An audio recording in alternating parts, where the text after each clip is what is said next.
Welcome back, dear listeners. You're listening once again to Reforming Nerdom. And I'm P. Nate. I'm going to host today. So you can let me know in the comments section if you prefer our regular host, who is still with us. So I'm joined by the one and only Sorry, JC. Nate, sorry to interrupt you. I'm just joining the comment section to let everybody know that I prefer our old There might host. be a few anonymous bots really bashing this episode. Just it's gonna be really weird. Yeah. All right. Well, hey, I was gonna come up with new nicknames for you, but I've lost my mojo, lost my rhythm here. Cecile, the Frenchman. I don't know where to go with this. But Nadraj. I'm joined by Nadraj, Jordan, Cecile. How you doing, Jordan? I am very well, Nate. It's gonna be interesting being on this side of the desk today. I know. And of course, we have Benjamin, Ben of the Cloth. Ben Emery, how you doing, man? Doing great. Nice to be here.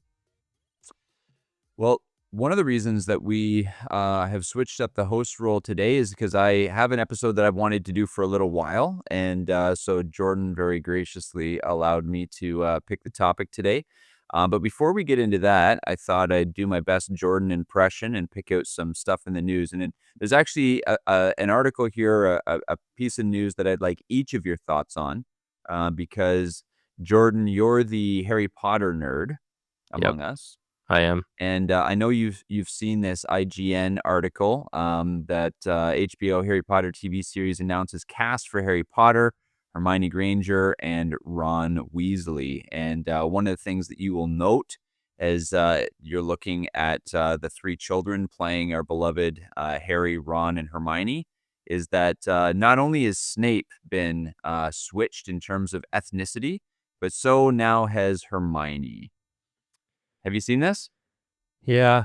It's I mean, I don't think anything is going to surprise me. Honestly, I'm at the point now where I wouldn't be surprised if the little ginger kid is going to be the one cast as Hermione, or like you just don't know anymore. And so I'm kind of not surprised, but at the same time it's like, guys, come on, cuz I mean, I think Snape is even more egregious in the books. There are just so many descriptions of him as being a white man. Like, there's just no denying it. Isn't Right? he Like, even described as being kind of like pasty white? it's there's no room for interpretation. Yeah, Snape is white. And so, but so there's less reference to Hermione, her skin color. Like in the books, she is said to have, what is it, bushy brown hair and like large front teeth. But there is a moment. So she's British. She's British, yeah. But then there is like one thing in, I think it was a mention in, what is that? Because I got it here, Goblet of Fire, and her face is described as white with shock. So I mean, there's not really a way of getting around that. Like, I don't think people of color would say they're white with shock. So anyways, it's not funny. as That is that's a saying that I've never thought about before. Because that's like an expression that you use to describe people who are in shock. Like, so I guess maybe that's what just would reading you into say it. about Yeah, a I don't know. colored person Yeah. who is in? I don't. So maybe that is just us inserting meaning into that is not meant to be literal. And so, I mean, again, this one's not as offensive. They already did it with The Cursed Child, if you guys even know that. It was the stage that the play play? that was, Yeah. and they made Hermione black, and I guess J.K. Rowling totally supported the decision. She says that white was never specified, and that her brown hair, frizzy eyes, cleverness, whatever, that was all she was described as. So, I mean, this one, again, if the only mention is white with shock, okay, fine. Maybe that's just a general expression, and a black person could be considered white with shock. Maybe that's just us trying to find things to nitpick about, but whatever. That's not as offensive. The Snape one is just egregious. Not as egregious as Meryl Streep playing Aslan? Yeah, being Aslan. Like, that is just... That's like literally offensive. The Snape one, it's like, really, what are you doing here? And it's just bizarre to me. J.K. Rowling is actually quite a vocal opponent to a lot of woke stuff, and so it's just interesting that she's supporting and I being don't know on if she's board that or honestly, it's like one very specific thing that she's yeah, I guess that's true, an the trans opponent stuff. of, which is Yeah. trans stuff. Yeah. Um, So Yeah, and I wh think yeah. so again, like, just to be clear here, this Arabella Stanton who's playing Hermione, like, maybe she's the best actress for the job, maybe she just totally nailed it, and like you said, it's not offensive on its front with this one so much. I think when you start to change characters in order to be DEI, like you clearly are with Snape because of how often he's described as, pale and all that kinda stuff. So this one's not nearly as offensive, I think, but it is interesting that it goes on to talk about Alistair Stout, who's playing Ron Weasley, and I mean they made sure to go out and get a red haired ginger kid, yep. right? And Harry Potter, they made sure to go out and get a kid with sandy brown hair, and so it's just interesting that they try to be true to a couple of things, but they do have to get the DEI stuff in. So again, it just comes down more to the motivation of things, but the other thing that the other article, this one's more for you, Ben, so I'm interested to know your thoughts on this. Wheel of Time, which I know you're not like a huge, huge fan of, but you have invested in them, you have watched them, and Jordan and I haven't. So Wheel of Time, this is a Variety.com article. Wheel of Time canceled after 3 seasons at Amazon Prime Video. So Wheel of Time has been canceled. And it just goes on to say the fantasy series based on the book series by the same name by Robert Jordan followed Moraine, a member of an incredibly powerful female organization. It goes through some of it and it just says that it got canceled. The viewership is down. Nobody wants to see it. And everybody was shocked because they thought it was going to be fantastic. Yeah, well, so, I mean, like, I have issues with The Wheel of Time, both books and the show, like, I read the books when I think I picked up the first one when I was, like, in my later high school years, and then, by the time the series finished, like, I was caught up to reading them as they were coming out, like, at least the last maybe 4 or 5 books. So I read them all. I enjoyed them for the most part. At least like the first books really got me hooked. The kind of middle because there's 14, 13, 14, 15 books, whatever it is. Like the 14. first 14, like the first 4 were very good. A good introduction to the series, a good introduction to just like the magic system and the characters and everything, get you hooked. The middle 4 or 5 books, honestly, are, like, kinda terrible and, just a really rough slog, and then it finished out pretty good because that's actually when Brandon Sanderson picked up the series, because Robert Jordan, died. And then there's even just, like, some issues I have with the series in general, just with, like, some of the morality and things like that, but not terrible and was, you know, I enjoyed it enough. The TV series, however, yes, like, a lot of people were looking forward to it. A lot of people thought it would be a good series to adapt to television. I actually agreed, like, I thought it would make for a good kind of HBO miniseries, TV series type of show. It was terrible. Honestly, the first episode of that show was one of the worst hours of television I've ever seen in my life. Like, it was so unbelievably bad. Uh, both, like, just in terms of, like, quality, production, let alone, like, how they rewrote the story, rewrote characters, casted terribly. Like, it was just really, really bad. And so I toughed it out for the first season just thinking, like, a pilot episode may, give it some time. No, it was just terrible. The first season was terrible. I watched a little bit of season 2, and that was just as far as I got. Um, from what Better I or worse gather, from what than Rings of Power? worse, way worse. Wow. Like I watched Rings of Power, and could enjoy it for like, if I just took myself out of Rings of Power as like, "Okay, let's just pretend this isn't a Tolkien thing," and it was like a fine C grade, I'd give it a C for like just a fantasy, whatever, like, but this show was terrible. It was just really, really bad. I heard that season 3 got better. Um, from what I've read online, just in terms of like the production and stuff. But what they did to the story was kind of unforgivable. So they lost Don't all of the don't actual spoil wheel. too much. Don't Yeah, no, spoil too no. much They because so I'm they just they reading it. lo- I won't Yeah. spoil anything, but they lost all of the actual Wheel of Time fans. Hmm. And then but also just the show was really bad. So even like if like you're like, "Oh, like this isn't for the book fans. This is just we're trying to make a good show." Well, it was just a terrible show too. So it got canned, and I'm not surprised in the least.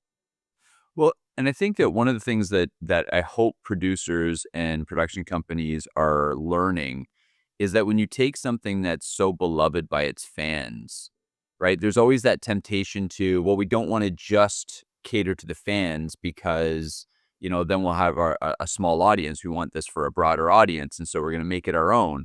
The Yeah. problem with that is that oftentimes you don't make anything that's good enough to broaden past the fan base, Yeah. and you alienate the fan base because Yeah. you're not true to the right. So like you might as well, and Yeah. like Who is this here you for? go. I don't know how far in you are, but when you have Meryl Streep as Aslan, like warning signs should be going off. You're going to alienate everybody who loves Narnia, and therefore you're going to make a subpar show. Everybody who loved Narnia is going to hate you, and the people who didn't love Narnia probably aren't going to be watching because they have no reason to. Mhm.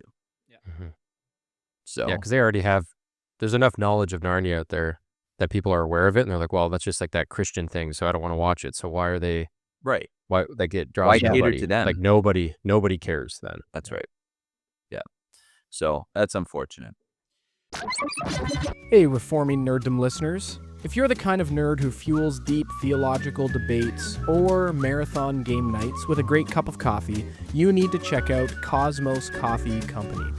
Cosmos Coffee Company is a Christian coffee roaster in White House, Tennessee, that provides freshly roasted coffee to customers all across the US and Canada. Whether you're diving into your next deep theology study or prepping for an all-night board game marathon, Cosmos Coffee has you covered. They have 7 great flavors, including the Pilgrim's Roast, a smooth, light roast with notes of blackberry, honeysuckle, and butterscotch; the Renewal Roast, a sweet Ethiopian blend with strawberry, agave, and peach; and for something extra nerdy, the Falcondra Roast, a medium Colombian inspired by Out of the Silent Planet with rich flavors of chocolate, brown sugar, and citrus. And because you're part of our nerdy fellowship, they are offering 30% off your first order for Reforming Nerddom listeners. Just use the code REFORMNERDDOM at checkout. So, if you want to level up your coffee game, go to cosmoscoffeecompany.com, that's Cosmos with a K, and use Reform Nerddom, no spaces, to save 30% on your first order. Cosmos Coffee Company. Coffee roasted well for His glory, for the kingdom. Well, on that happy note, here's what I wanted to talk about today, and one of the reasons I wanted to host is because I felt like we're doing this thing, reforming nerddom, and our hope, our goal is to put all things nerd culture under the feet of Jesus in victory. And as we talked about a few weeks ago with games like Grand Theft Auto, for some things, under the feet of Jesus in victory means you just get rid of it. You trash it, you ignore it, you hope those things die a slow death. Some of it means you redeem it. But as we're talking about nerd culture, I just felt like we've been talking about this long enough without talking about something that I think was really impactful on nerd culture, generally speaking, and that is the sitcom The Big Bang Theory. And this was such a massive shift, I think, in how culture saw nerds generally, right? And so I thought it was worth talking about. Just a couple of really quick kind of facts on the show.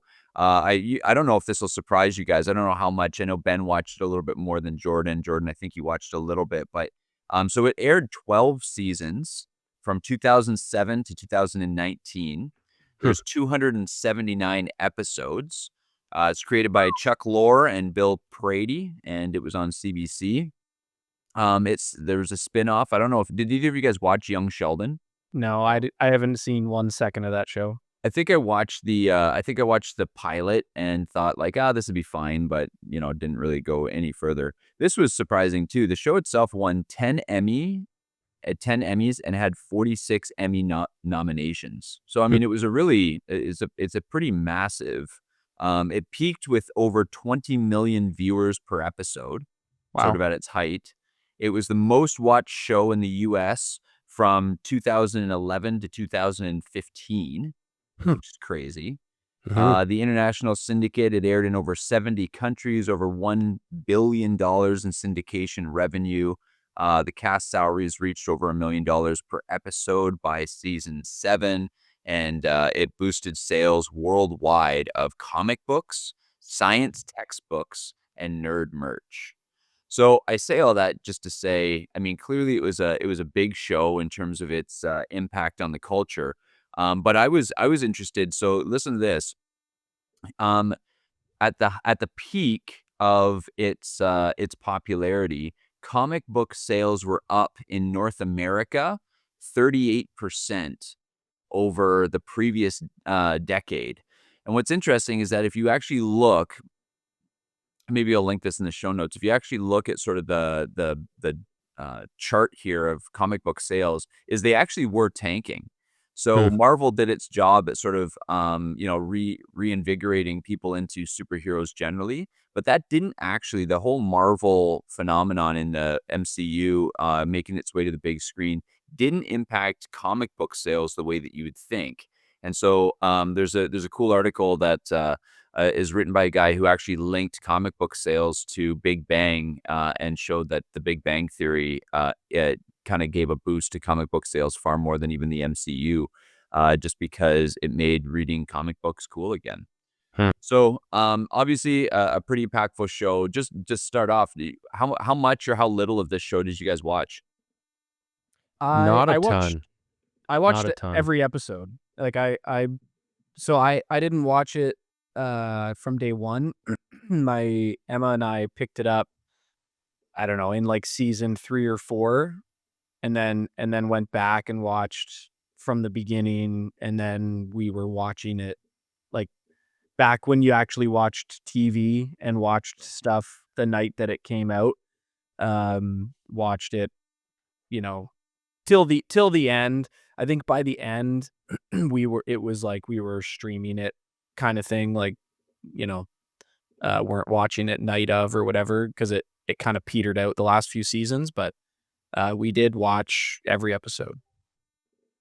Yeah, I watched, like, when it's on syndication. I mean, there were times where I would throw it on if it was on TV, but I never really got into it, and I don't know if I think part of it was the whole, like, Big Bang Theory, even in the title. I think maybe as a young, immature believer, not I wouldn't even say, like, young, immature, but I just didn't really I didn't have the worldview and understanding of things as I do now, so for me, that was actually, I think, a scary title where it's just like, it's just promoting evolution and that kind of worldview. So I now I can look at it now and watch it and see, like, there's good and bad in it. You don't have to throw the baby out with the bathwater. But I think that was when it was as popular as it was just kind of like, is this just another Friends type show, which is trying to change culture in a negative way, but maybe not on the promiscuity as much as Friends was, but kind of on the pushing evolution. So that was kind of like my thinking when it was coming out. So yeah, I've seen it. I've watched enough of it, but by no means, I don't know if I've watched a total of 20 episodes of the show. Fair enough.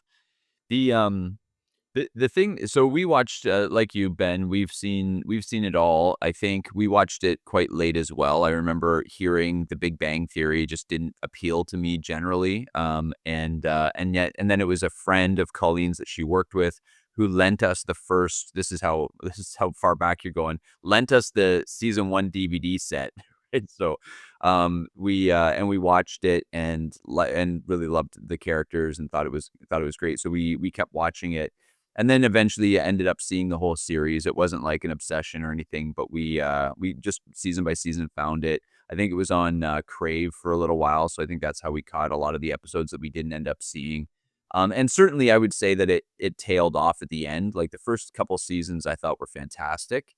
It started to kind of go downhill, I think, when they were starting to betray the characters a little bit. But I think the reason it's important for us to talk about, on a podcast like this is because of the cultural impact of kind of one of the things that happened with the show is that there's a shift from, the jock to the nerd as the cultural hero.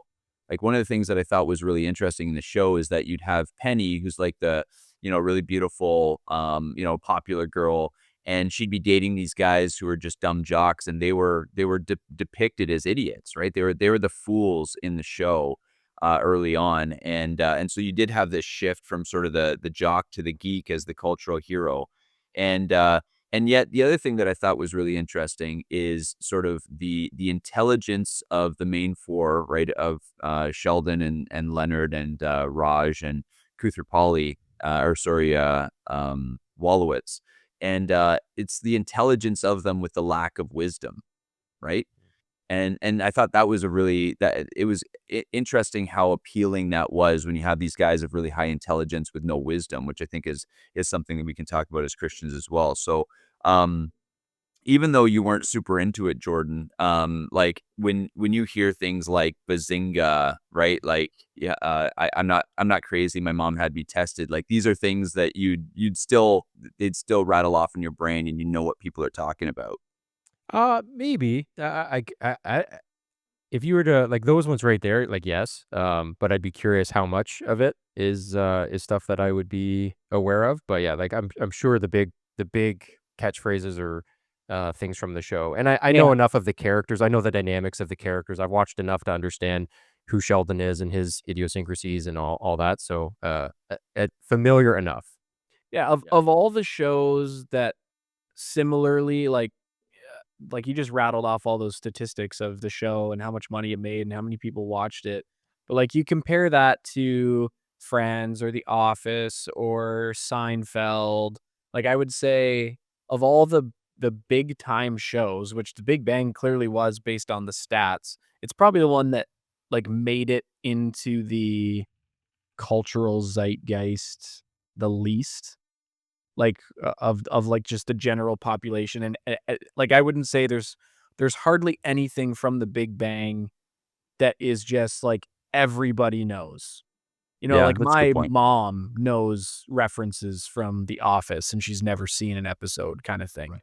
Right. But I would say that's probably less likely of The Big Bang I think that's than probably any of the true. other I ones. think But that's but sorry, go Oh, ahead, Jordan. I was just gonna say 12 seasons, like, that is not insignificant at Yeah. all. Like, for I 267 episodes, it's a like, lot. that It is way more impressive than I I would have could be expected. wrong, but wasn't it the most either seasons or episodes of any live action like, the only one that beat it was, like, The Simpsons, which it wasn't a live action sitcom show. For a number of episodes, you might be right. I'm sure I think there Jordan's, was something about that. Yeah, no, you're right. It Yeah. is, Big Bang Theory, 279, Friends was 236, Seinfeld, 180, The Office, 201, Modern Family, 250, How I Met Your Mother, 208. Yeah, So two so, I mean, 279 like, episodes, yeah. not a small show, like, not an Yeah. insignificant show by any means. Yeah. Yep. I have right here some just statistics compared to some of the other shows. Average viewers per season, Big Bang Theory was 18 to 20 million. Friends was around 25 million. Seinfeld 20 to 30. The Office 8 million. Interesting. Oh, yeah, The Wow. Office was all streaming after. Yeah, because Yeah. so They that almost I canceled mean, that show multiple times. yeah, I watched it when it was being released. It was amazing. And then Modern Family 9 to 12 million. How I Met Your Mother approximately 9 million. And the biggest, which one do you think had the biggest peak viewership ever? Of those major Big Bang Friends? Theory, Friends, I don't know. Seinfeld, Office, Modern Family, which one do you think had the highest peak viewership of a single I episode? I would say Friends. Seinfeld. Yeah. Oh, Oh, Seinfeld, Seinfeld. yeah. Yeah, Yeah. that's yeah, I'm not surprised. 76.3 million for the last episode. Wow, that's bonkers. Yeah, Yeah, they're 52 Um, million for Friends, I mean, that's 24 like million for Big that's Bang. better Yeah. than the Super Bowl.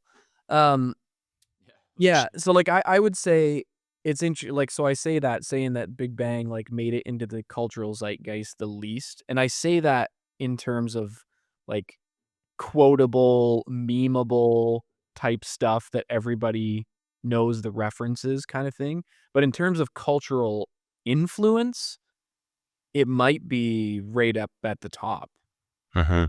as far as, like, what it actually did to shape the way people thought about nerd culture. Like, It's Yeah. kind of drastic. Yeah, I think that was sort of one of the things that I thought was interesting is that for better or for worse, and there's good and bad to all of this. I think that what it did was it kind of gave nerds permission to say I'm playing D&D tonight, or you know what I mean. Like throughout the whole series, you have Thursdays is Halo night, right? That's that's just what they do, right? And so they have whether it's D&D campaigns, whether it's Halo night, right? They some of the games that are depicted. So obviously D&D is a big one in it, but online role playing games. There's an episode where Penny gets into them. Sheldon's helping her get in like an online personality when she loses a job. Settlers of Catan, interestingly, Hmm. depicted several times throughout the series, boosted sales there. 3D chess. I don't know if any of you guys have ever played rock, paper, scissors, paper Spock, or Yeah, rock. what is it? Yeah, lizard Yeah, Spock, right? Lizard Yeah. Spock. Okay. Yeah, But it's I those bought that kinds for of my brother for Christmas one year, actually. So those are the kinds of things, right? World of Warcraft was shown throughout in the show several times. So I think there was a cultural shift in that where a lot of these things that guys wouldn't even admit that they were into. Like Jordan, you were just telling me a story the other day about having a couple of guys that you played D&D with at your old church. Now there's a whole other layer to this in terms of like church aspect, but that was like a sort of shameful thing, and I think Big Bang brought a lot of this into where suddenly it gave people permission to the fact that, "No, I'm playing video games with my guys tonight." Yep. Yeah. No, that was because that was the thing that we experienced at our old church, and we had a great D&D thing. It was like for us, it was largely just an excuse to get together and hang out with our buddies and goof around and everything. But we had a lot of fun doing it, and D&D is actually a blast if as long as you aren't actually trying to conjure demons or even think that you are, because you're not. But anyways, but yeah, like we had to kind of keep it hush hush because there were people in the church of like in leadership and stuff who would have opposed it. So we kind of had to be quiet about it. Yeah. Yeah. Here's another little just interesting tidbit. This is more for you, Ben, because I know you and I share this in our nerd history. Is they early on, Magic the Gathering denied them the rights to have magic depicted in the like talked about in the show. I don't know what that means. Like I don't know what they would have had to pay or what. So the Mystic Warlords of Ka, which Yeah, is like that's right. the card game that they all play throughout the thing, was actually made up fictionally because they weren't given the permission to use Magic the Gathering in the show. Isn't that That's funny? funny. And I guarantee you that Magic regrets that, Big time. Yeah, right? that's big time. Like you just rattled off all the boosts of sales of everything that gets depicted on that show, and then they probably just out of spite were like, nah, we'll just stick with the mystical warlords of Yeah, Ka now. because it was kind of a joke after Yeah. that, right? Yeah. So the thing that I thought was interesting again about the show is the impact, I think. So especially leading into, so as you saw, it ended in 2019. And what's interesting about that is you're coming, or 2018, sorry, and you're coming right into the COVID era. And one of the things that I think was really interesting about the show is sort of how it played off science and religion. And I'd be interested, Ben, because you watched it quite a bit. Obviously, the show's called The Big Bang. The beginning, montage is, 14 billion years ago, yada, and they do the whole song, right? Yeah. So the whole thing's kind Which of is Bare is Naked that Ladies or something like that. Bare Naked. Yeah, that is Bare Naked. It's who are Canadian, I think, right? Yeah, that's right. They are. Yeah. So there's this cool interplay all throughout the series between Sheldon's mom, who's sort of depicted as like this religious fanatic, and Sheldon, who obviously doesn't believe in God, and he's a man of science, all this kind of stuff. But I actually never felt like, I don't know about you watching the show, I never felt like it was overtly like disrespectful to Christianity. In No. fact, Sheldon's mom actually displays a whole lot of wisdom throughout the show. So I'm interested to hear what you thought about that Yeah. interplay.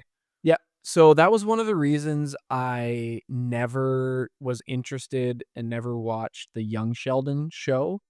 Was because I thought in the like original, in like the OG show, you're right. Like the Sheldon's mom, who was the token Christian in the show, while goofy, right? It's a comedy, and they're gonna they poke fun at everybody, including her.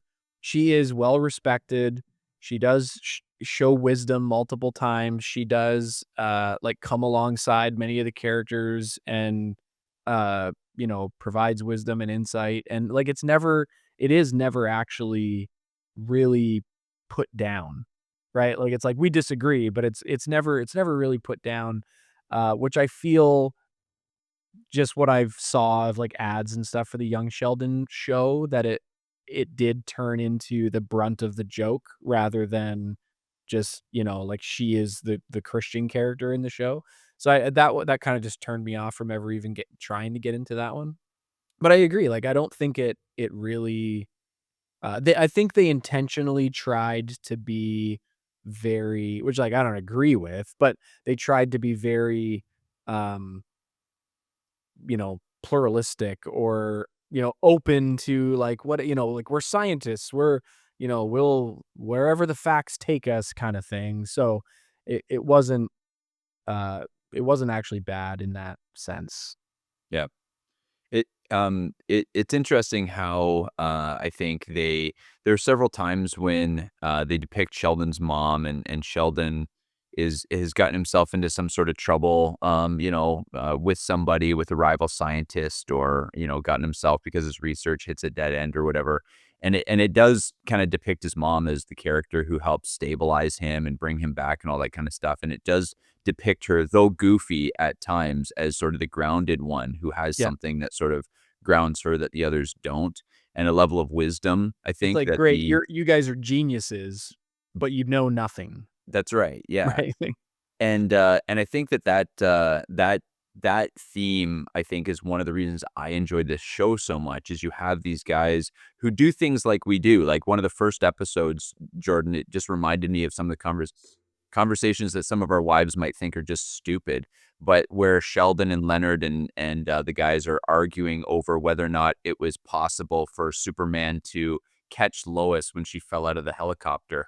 Yeah. And Like the Sheldon makes the actual comment, physics of it, yeah, the yeah. physics of it. And so it's just like talking about how had he caught her when she was going as fast as she was, she would have been chopped into 3 Obliterated equal her, yeah. pieces on his arms of steel. Or And, like like, they're just having a could Thor's hammer, could you put Thor's hammer in an elevator? yeah, Or that's true. like just like all these, Like, just yeah. those kinds of, like, I just thought that those are the kinds of things that I found really endearing about the show. And so they have all this knowledge, and they're, or all of this, academic knowledge, and yet they're so, deprived of wisdom, right? Mhm. In social interactions and just understanding how things work. Sheldon, who has this, like, off the charts IQ, and yet he can't drive, and he can't, get himself around, and he's neurotic to the point where he has his spot, and if somebody's sitting in his spot, he can't actually function.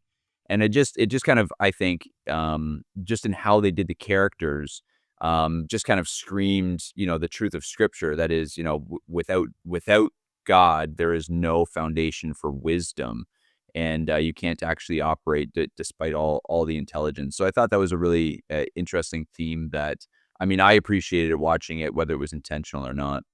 I'm curious, for you guys being fans of the show and having kind of watched through it, did you did you find yourself at some point being in that kind of closet nerd stage? Because I know both of you are also kind of jock guys as well. Like, was that a identity issue that you guys had in this show? Did it help you embrace that, or were you always just okay with being a nerd?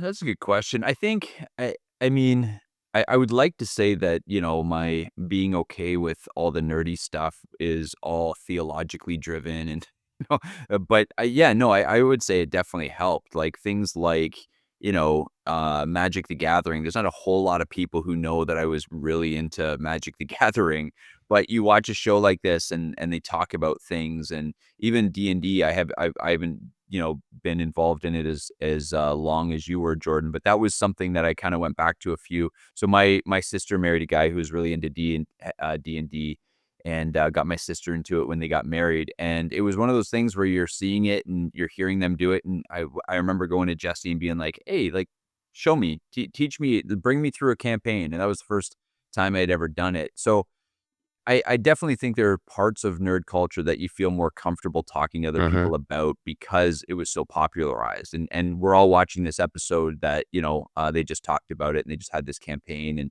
And you have Penny, who's this like cool, popular girl who's doing D&D with the nerdy guys across the hall. So I would say it helped in some ways. Hmm.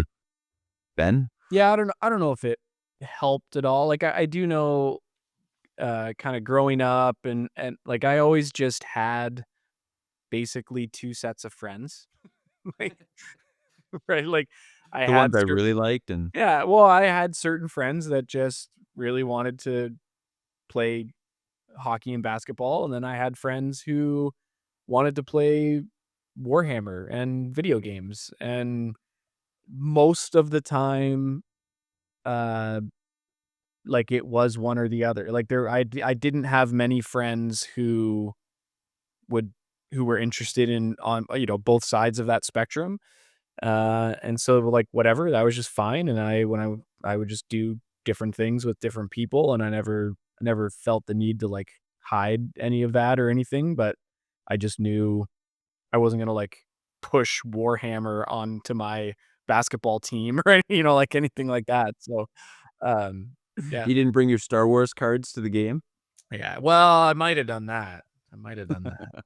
It's interesting for me. It was when I went to our previous church now, who, I still have many good friends at that church, and that was the first group of people that I I actually connected with who also just were super passionate and didn't really care about what anyone thought. And so, because even like before I was a Christian, like my buddies, like we weren't getting together and playing video games really. I mean, we would play like N64 Rock Band, but like nobody would get into like the hardcore nerdy video games, or nobody was playing, yeah, Dungeons and Dragons or Warhammer. And so I just like did that stuff on my own. I just didn't have anybody to do it with. And then when I met some people at our old church, and all of a sudden it's like we're going to Marvel movies, we're talking about Lord of the Rings all the time.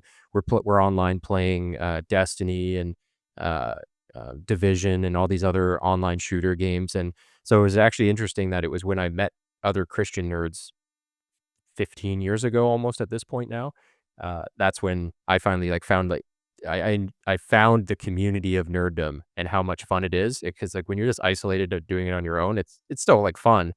But as like we experience now with our Discord and even just like in our church, we have a shockingly nerdy church. Man, is nerd culture so much more fun when you have people to enjoy Yeah. it with.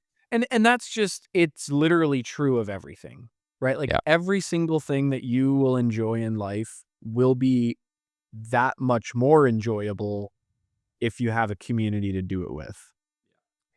Well, like, so the side tangent briefly, but Ben got me into playing the Star Wars trading Oh, card game. oh, did we ever? And and so, but it's the funny thing is it's seeing the joy that's obvious in you and now having somebody to talk about it and play with. And then now there's a couple Yes. guys in the Discord who are also buying cards, and we're going to be having like a meetup to play this trading card game. Up And it's until just this point, I've only been able to play with very small children, yeah.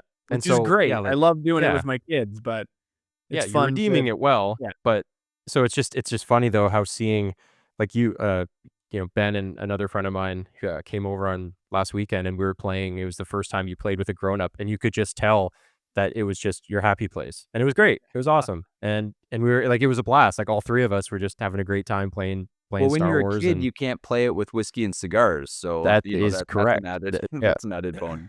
But Yes. Yeah. but I think this is actually right at the heart of why I think the show was so popular, was that, like, even if you just think about it in terms of like a narrative, you have Penny, who's this, kind of popular, good-looking girl who, moved to the area because she wants to be an actress and she's working at the Cheesecake Factory.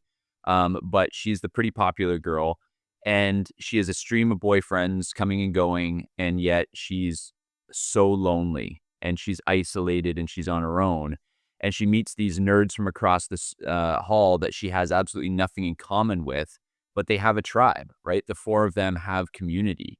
and their community is lacking things. It's lacking, wisdom and social skills and girls. Yeah, But a feminine touch, yeah.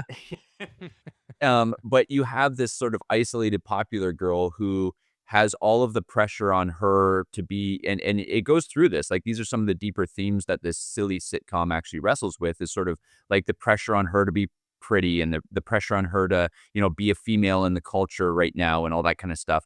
But she's so isolated and so alone, even though somebody from who's looking from the outside in, oh, she's living her dream. She's trying to be an actress. Look how pretty she is.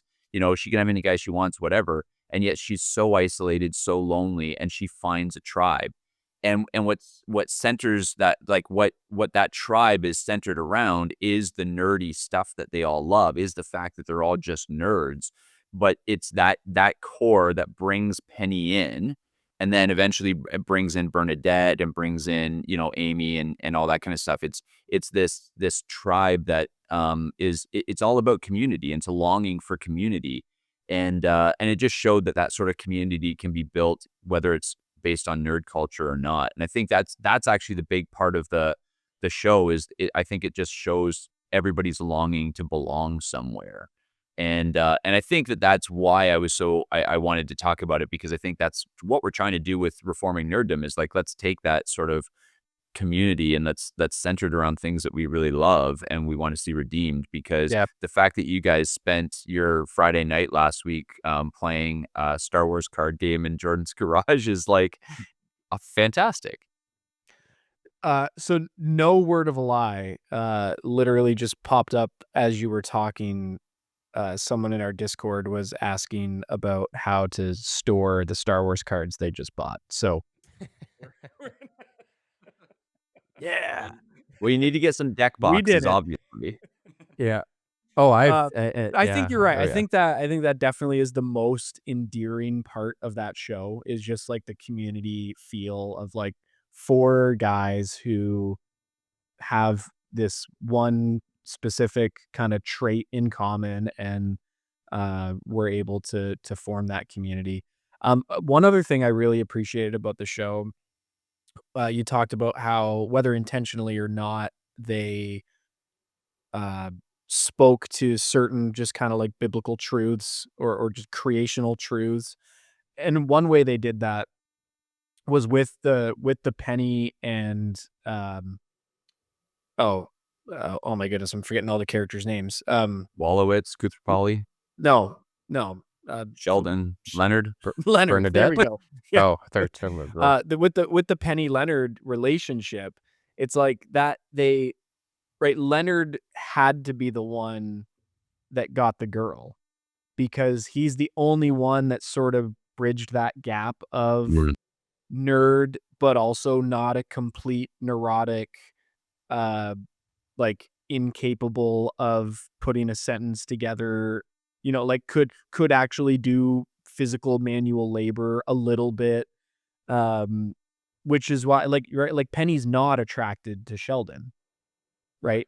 And like, never, like, it's never even an option, which is true, right? Like, Yeah. that's Yeah. that is the way the world works. Yeah. And so Leonard's able to get the girl because, yeah, he is a nerd, but he also realizes that there is more to life than just D&D. Like, he's the first one in the group that is able to kind of bridge that gap. And then they all eventually do, to some degree. So I appreciated that kind of arc to their relationship, and then eventually everybody's. And it's interesting too, because you get like the social bridge that the four guys kind of cross. And like you said, Leonard's the first one, because he's kind of that guy who's longing for more already, if you could put it that way.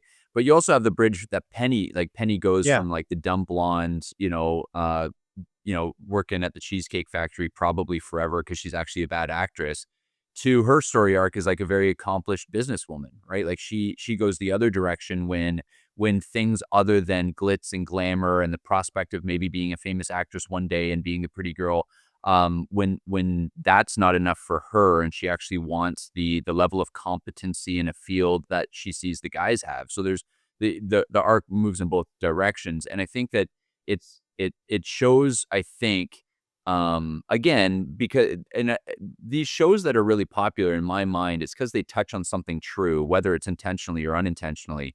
And I think one of the big lessons it teaches is not just about belonging and community, like we said, but it also shows, God's desire for everything in moderation, right? These are good things, but they were obsessed with them, and that was all there was. But they didn't have the desire to get married and raise families, but you do start to see that as the characters mature. So I thought that was really cool.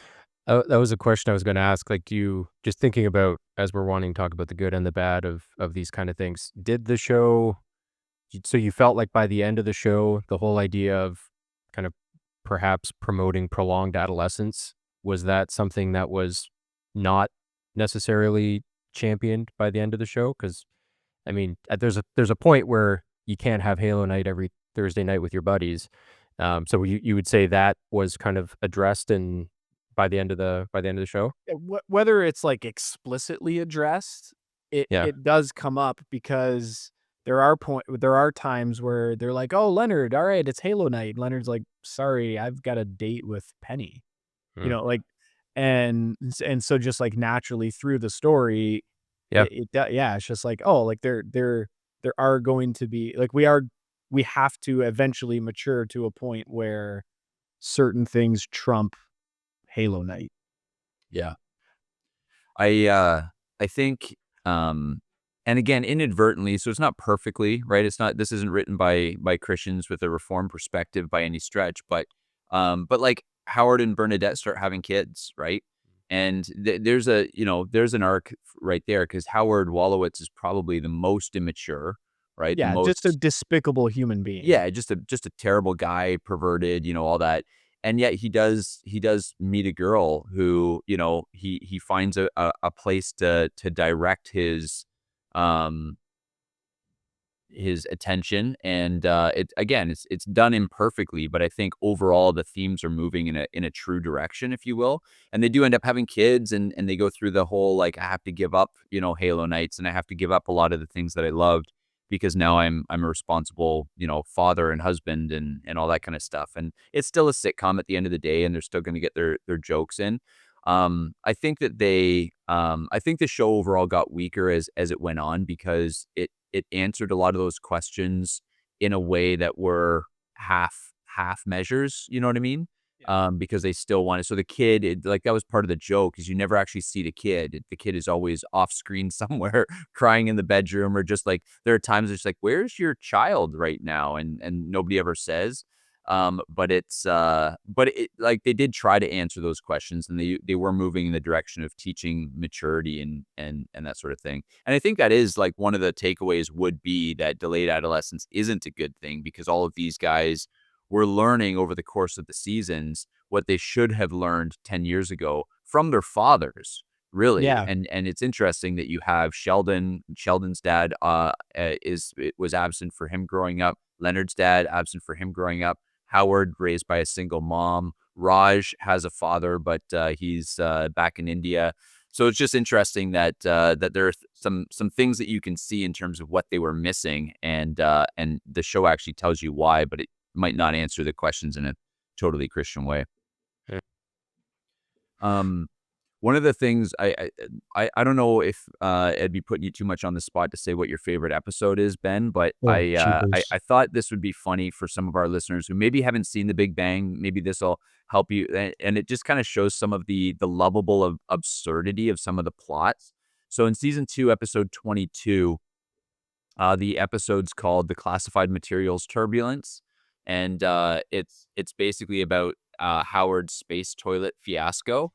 So Howard Wolowitz is right. He's an aerospace engineer, and he learns that the toilet system that he actually helped design for the International Space Station is malfunctioning. And NASA informs him that if it's not fixed, it could rupture and flood like the International Space Station with crap. And so he actually has to, like, gather all the guys, and he, like, Like, shows them all the recreate it in material their that they living have room. on the Yeah. International Space Station. And, like, all of them have to put their heads together, working late into the night to try to help, fix the toilet on the International Space Station. And it's, like, top secret, right? So Penny's coming in and asking questions, and Howard doesn't want to lose his clearance, and so he doesn't want to tell her. And so the fact that they have to figure out a workaround for Howard's International Space Station toilet fiasco, I just thought that was such an endearing episode and kind of shows you the shenanigans that go on. And it was hilarious. Yeah, that was a good one. Honestly, I could not tell you my favorite episode. Like it's a show that I watched, but it's not a show that I rewatched. Right. So I have very little, honestly, like memory of particular episodes. I would just say that generally speaking, it's like probably seasons, and I think this is true of almost every show. It's like not the first season wasn't the best. It's like kind of that like 3, 4 seasons 3, 4-ish where they hit their stride but hadn't gone too far to start the downward trend that are just they're fantastic.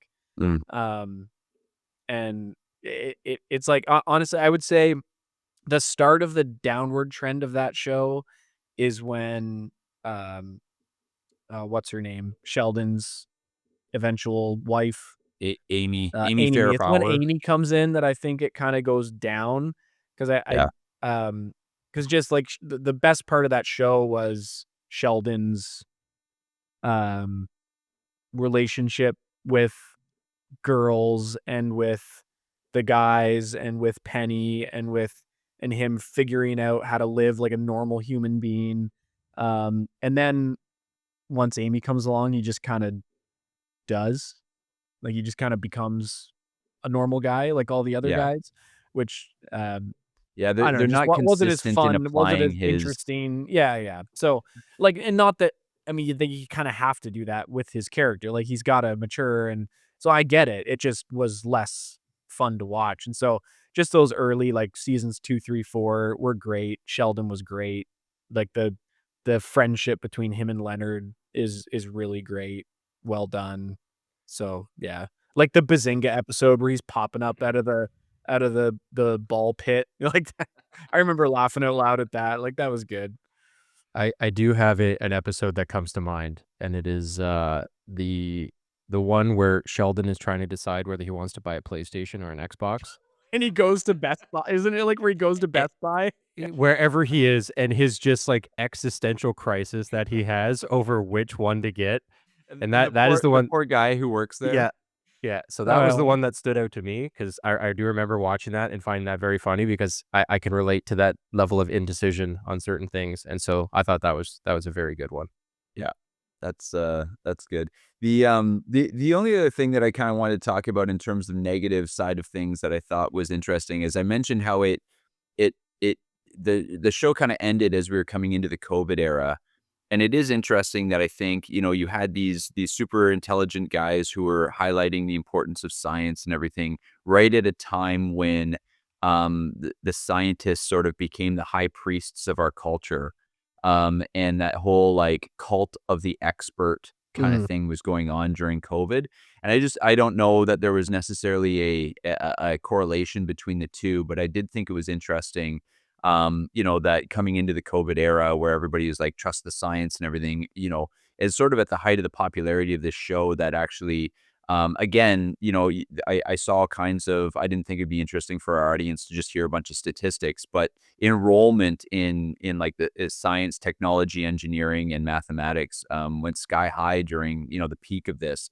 So it's just interesting that though these kinds of sitcoms can have a cultural impact that you wouldn't suspect based on what's going on in the world around us. Because I do think, in a lot of ways, sort of the scientific cult in our culture right now that certainly got exposed during COVID.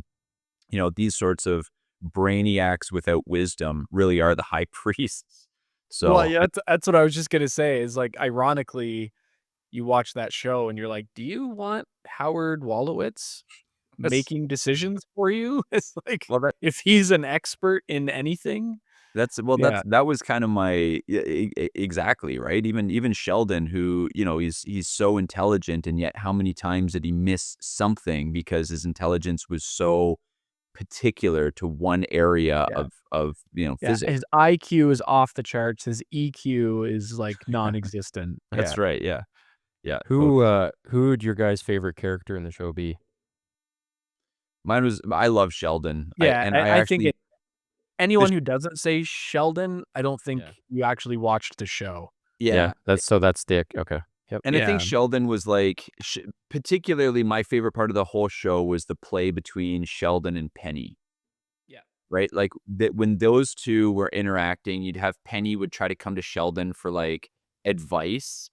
It's just disastrous. But you'd have Sheldon going to Penny for advice, and it was just interesting the like what Penny could help Sheldon with and what Sheldon could help Penny with, and his sort of. But again, this kind of goes back to there's a truth embedded in this, right? Sheldon is the logic with nothing else, and Penny is the emotion with nothing else. And so there are plenty of times when Penny is having an emotional crisis about a relationship, and she goes to Sheldon. You're like, well, why are you asking Sheldon for relationship advice? But his pure logic actually helps her put into proper order her emotions. And you'd have Sheldon who's looking at just the sheer logic of, should I get a PlayStation or should I get an Xbox? Mhm. And, she teaches him how to understand not only his own emotions, but how to think emotionally. So you Huh. have this like that is like in marriage, that's one of the things that men are supposed to do is help to keep, with the rational mind that God has given to men, generally speaking, help tame the emotions of their wives. So, yeah, I thought that I love that interplay between the two of them. I have a quick game, and I imagine Ben's probably gonna I'm not helping anybody by giving Ben maybe another easy win here, but I'll try to weight the questions in You're such a way that helping I give me. you a fighting chance. All right, Jordan? All right. All right. Do I get no, I was gonna say, do I get a handicap of having ChatGPT open? But no, we won't. No, No. don't be none No. of that. All No. right. So, the first one. So these are just 1-point questions. I was gonna say, Um, I couldn't even remember Leonard's name a second ago, so this might not yeah, go as there you go. poorly as you think, Jordan. Yeah, there you All go. right. All right. So to Ben, what is Sheldon's favorite spot to sit in his apartment? It's the far left cushion on the couch. That is correct. Oh boy. Oh boy. If that's a kind of oh Jordan, All right. what's the name of Sheldon's girlfriend who's also a neuroscientist? say Amy? Yep. I'm looking for A- I'm looking for the full name though. Oh boy. Nope. Don't got it. No. Do I get a half point for Amy? Yeah, Amy. Can I steal it for a half point? I You don't I need didn't help. get that far in developing Fair, this. Farrah Fowler? Yeah, Farrah Fowler? Amy Farrah Oh, Fowler. you even said that. I You know, I even said it said earlier. that. I Dang said a it. few of these earlier, You actually. did. Kind of worked Yeah. them in. I was trying to give you a fighting chance by way of inception. You're nah, All right, I appreciate Ben. that. What popular comic book store do the guys frequently visit? Not a clue. I don't remember the name of it at all. The comic books or the Comic Center of Pasadena. Yeah. I think not that's a clue could have honestly, been the that's name of still it too. doesn't ring a bell. Fair Yeah. enough. Jordan, what classic tabletop game did the gang play that involves dice? Dungeons and Dragons? You got it. Yeah, look at that. Take that, Ben. All right, Ben, this is a 2-point question. Okay. Which real-life physicist made multiple guest appearances on the show and is one of Sheldon's idols? I know this. Real life this. physicists. I don't remember. I know Bill Nye's on there, but he's not a physicist. I remember the actor who pretended to be like a Bill Nye type character, and he's not a real physicist. The So Stephen Hawking. I don't know. Yeah, Stephen Hawking was on Yeah. there. Oh yeah, that's right. Duh. Yeah. It would have been him or Neil deGrasse Tyson. Yeah. I mean, think, if you but- like actually believe Stephen Hawking's, a physicist and everything. There's really no way to know. Jordan. What real physicist and author of The Elegant Universe guest starred as himself on the show twice? Did I Neil deGrasse Tyson? Brian Greene. No, wouldn't have known that. I would have said Tyson too. All right, Ben. What holiday did the gang once celebrate with a special edition of Dungeons and Dragons? They Remember this did a episode? Christmas one, right? Yeah, that's Wasn't right. Santa Claus in there? That's right. Amazing. That one should have been for Jordan because he could have just guessed the. But that was such a good episode. That was a good one. Jordan, what recurring musical game did Sheldon play on the theremin in reference to classic sci-fi? On the theremin? Yeah. I don't even know what The that is. musical instrument you probably didn't even know existed unless you watched the show. Nope. So can you repeat the question just so I can even maybe throw it now that I know that that's something I don't know of? Which recurring musical game did Sheldon play on the theremin in reference to classic sci-fi? I have no idea. It's a Star Trek theme song. Yeah, okay. All right, Ben, 3-point question because you're both doing pretty terribly. What version of chess inspired by Star Trek did Sheldon like to play? 3D chess. 3D chess is correct answer.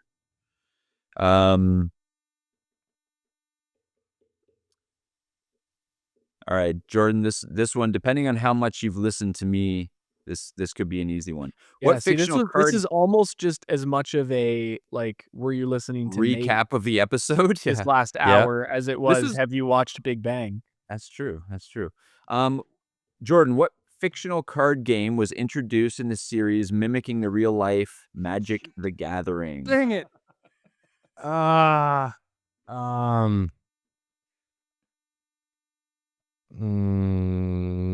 Nope. No, I don't got it. Shoot. You're gonna say it and I'm gonna be really upset. It's the Mystic Warlords of Yes. yeah. Yeah. All right, Ben.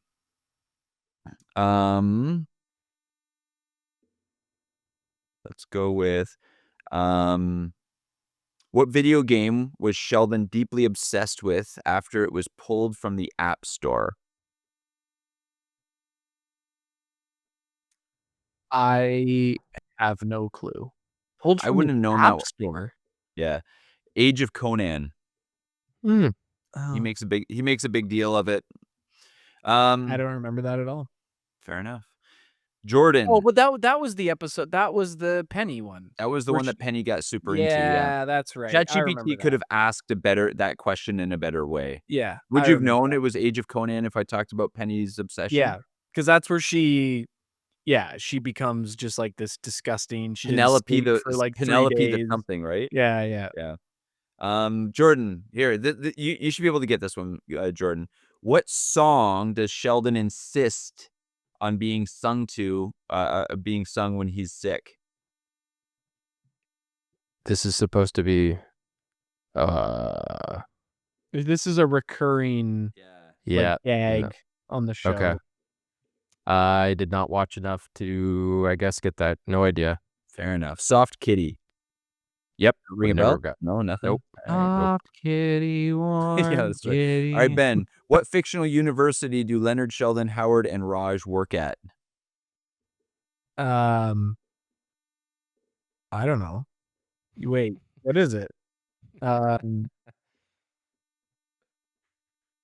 don't know. University of California or something? Is that what it is? Caltech, yeah. Caltech. Yeah, Caltech. California Institute of Yeah. Technology, Caltech. Oh, that's not real. I would have always thought that was a real thing. I didn't know it wasn't real either. Okay. All right, Jordan. I'll give you I just asked ChatGPT to give me a couple other 1-point ones so I can get you. Oh, I'm okay. I'm fine What losing this one. phrase does Sheldon use when he thinks he's made a clever practical joke? Is it Bazinga? Is that You it? got it. There you go. On the Yeah. board. Well, you're already on the board, but Ben, this is only a 1-pointer. What comic book superhero is a recurring favorite for the group to dress up in cosplay? Okay, sorry. I only half listened to your question because Caltech is totally a real school. Just Well- Googled it to confirm. Well, ChatGPT put that as a 3-point answer, and it said, "What fictional university do Leonard, Sheldon, Howard, and Raj all work at?" So it says California Institute of Technology, Caltech. That's real. Totally. ChatGPT got it wrong. Yeah. That does not happen very often. I'm just going to say that right now. I'm gonna go out on a limb and say that probably wouldn't happen in Jordan's premium version of. Yeah. So I'm just saying, like, because I definitely would have got that question right if I knew it was not a You plebs fictional and your universe. free ChatGPT. All right. Sorry. Restate the last question, please. What comic book superhero is a recurring favorite of the group to cosplay as?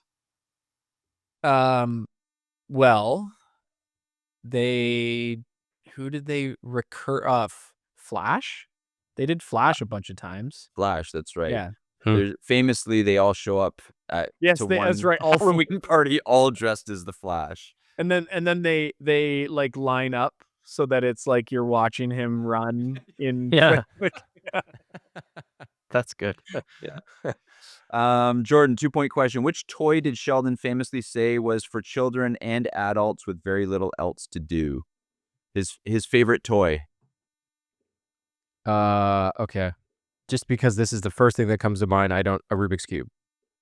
Nice try. It was a Big- train set. good guess. Yeah, and he always wants to go to the train store. That's right.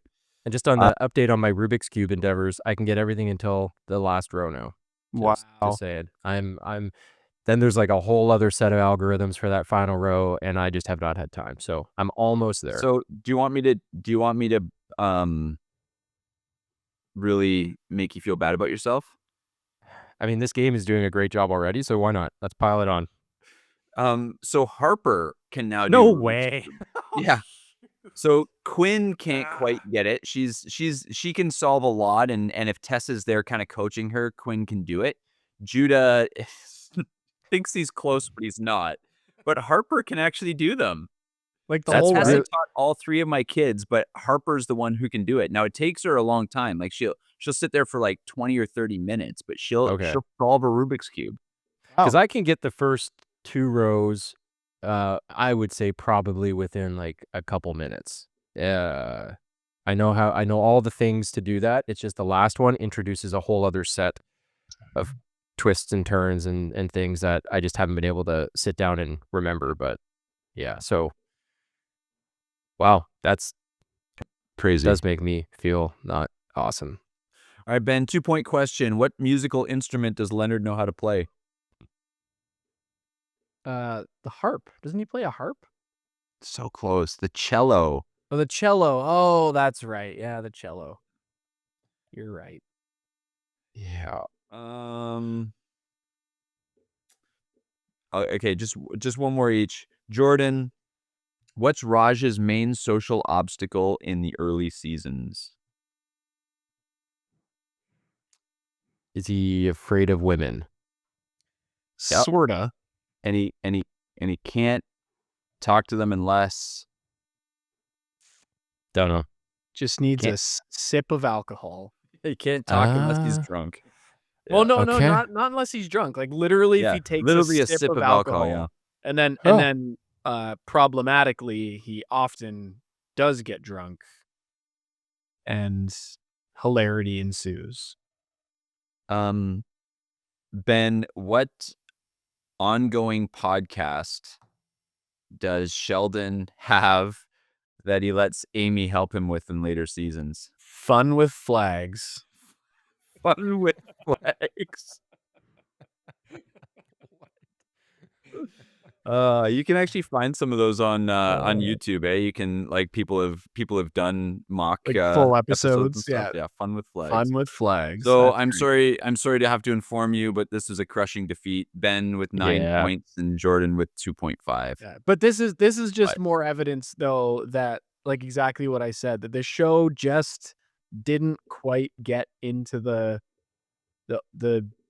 overall cultural zeitgeist. I mean, like if we were doing this with The Office or with Seinfeld or Friends, or like we all would know all the answers, kind of thing. Well, me with Friends, but you know what I mean. Where would you guys put this in your ranking of? I feel like that's something we need to actually do, is rank like TV sitcoms, Sitcom type but shows, yeah. where would you put this in your pantheon of TV sitcoms?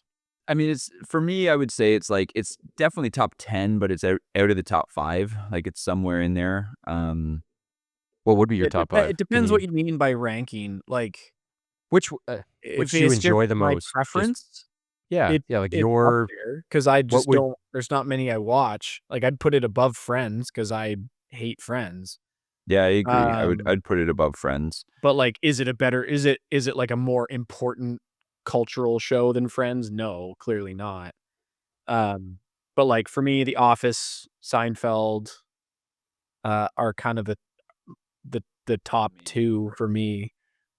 After that, I honestly don't really care. Well, I'm I not mean, even it would be interesting to do because there's some shows like Always Sunny in Philadelphia that I thought was just, hilarious. And shows like Curb Your Enthusiasm, which I thought were, you know what I mean? There are a lot of decent sitcoms that just they were good, but a season of it was good and then it went too far or whatever. Like, yeah, there's other good stuff out there, but I agree with you. Like I was never into Modern Family. I was never, you know what, actually I would put up in probably my top 5 is oh Oh, goodness, what's the one I with do Tim part Allen? I would well, A Home Improvement uh, or the well, Home newer one? Improvement, Um, why is The this escaping me? Last Man Standing. Last Last Man Man Standing. Yeah, Standing, that yeah. that That that had a couple of good seasons. I would put Parks and Rec actually in my top, but my top 3 Mm. are probably Office, Parks and Rec, and, Seinfeld. Seinfeld, yeah. Yeah. I don't know if there's any a close second to The Office in my mind. Office was just I peak think spec. Seinfeld's just as good as The Office. It's just a It different era. wasn't for me, like, I definitely enjoyed The Office more, but Seinfeld see, like, I'm not, like, 1,000 years old like you are, Nate, so I like, Seinfeld was kind of in its, like, waning when I was to the Right. age where I was allowed to watch Seinfeld, Yeah. so I came to it later, which and, like, I still really enjoyed it, but it just wasn't like, The Office came out when I was 19, like, it was just Right. the perfect Yeah. time to get into a Did fun sitcom did like either of that. you guys watch How I Met Your Mother? Was that, like, a big one for Not either of you? really. No, Yeah. not really. I mean, I'd say I've watched that as much as I watched Big Bang. Like, I had friends who they were passionate about How I Met Your Mother, and it was, like, their favorite show, and I think, if I remember correctly, it was quite divisive how it ended. People were not happy with how I think that's maybe a thing to talk about is, like, how like, shows that end well, because I think How I Met Your Mother is an example of a show that did not end well. Yeah, Like, Yeah. they I heard that had a bad ending. I mean, like, now they that I think One of subverted about the it, reasons honestly, why the only 2 like, sitcom type shows I have watched when they were actually airing was The Hmm, Office and Big Bang. hmm. Any other I was the show I have come to after the fact and streamed it. I And watched Friends growing up. yeah, I never watched an episode of Friends until I married my wife. Um, and, and then, Parks and Rec, I watched after it aired, but I actually did watch that one. And then after that, like, I've never finished a show. Like, I've never a show like, any shows that I have come to after the fact and streamed, I think the only one I ever finished was Parks and Rec. I just haven't even gotten into any other. that is a good conversation, like, which shows ended well. I'd be interested because 'cause you're a big Friends guy, Jordan, so I'd be interested to know whether or Okay. not you thought Used to be, I think Friends is one of the most damaging, dangerous, awful things that's ever been produced, but I loved it when I wasn't a Christian. Oh, I interesting. think I think Friends is terrible, for its impact on culture, but if you're not a Christian, it's, like, amazing. It's like, the characters are It's endearing and very c like, lovable and it's well written and really clever, but it is yes. terrible. Yeah. It is subverted yeah, it is I What read an subverts it? article where it actually showed, and this is like a conversation, yeah, I think we should do a whole episode on this, but why Friends was one of the reasons why hookup culture became what it is today. Yeah, that we can thank Friends Yeah. largely for that. So screw you, Jennifer Aniston. Yeah, But actually, like, literally many like, that was the point of the show is that that was the point of the many show. did, many did. Yeah, yes. Kinda literally, yeah. Um, Yeah, yeah. yeah. Seinfeld ended very well. I thought that their Yeah, because he final called it quits before yeah. they would have done 10 more seasons, I think, if he If wanted if to. Jerry didn't quit, Yeah. yeah, And Friends did, as for fans of Friends, it ended very well. Like they did end the show very well. I think also The Office. I mean, yeah. You know what? Let's just talk about that another time. I feel yeah. like that's a whole thing To that be we could do. continued. Yeah. There's also outside of sitcoms, there's a whole conversation to be had about shows, just generally shows that start really well and peter off, like Lost, Lost season Heroes. 1. Heroes, Yeah. right? Yep. Did you guys ever watch like season 1 of Heroes is some of the Oh, best TV yep. ever. Totally agree. Uh, The River. I don't know if you guys have ever seen The River. One season. I started Fantastic. watching it. Yeah, I honestly forgot what it was called. And so I Yeah. started watching it and then forgot, and it Man, got out of my continue watching it feed. And so I need to go back to that. Ben, The River. Trust me. Literally never even heard of it. Yeah, I The hadn't River. either. Yeah. So good. Yep. All right. Well, I think that about wraps things up. We have in our administrative airing our administration, we've decided on a few future episodes, Yeah. but that's a wrap there. Anything else you want to add at the end here, Ben? No, I think we said what I wanted to say. Jordan? No, I'm good. Any I last mean, minute big if bang knowledge that you want to throw out? nope, but if listeners have any thoughts, it'd be great to hear in the comments, or even better, come and join us on Discord, where we would love to hear your thoughts on The Big Bang Theory and Friends. If that's a hot take that you don't like, come. We'll fight about it over on Discord, but you got to be on Discord.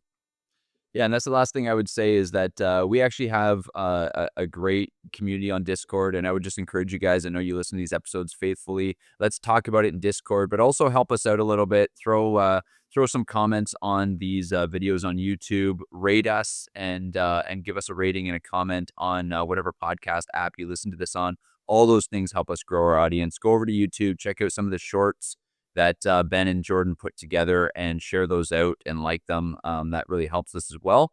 And if there's any episodes that you'd like to see us tackle, any things that you'd like to see that we maybe a blind spot that we haven't covered, something that is just kind of glaring out there in nerd culture, let us know that as well.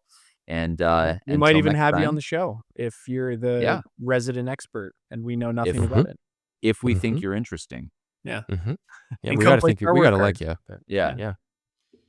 And I will say this, that we've never met a Discord patron that we don't like. So if you want to pretty much guarantee that we will like you, come and join the growing tribe. And until next time, stay nerdy.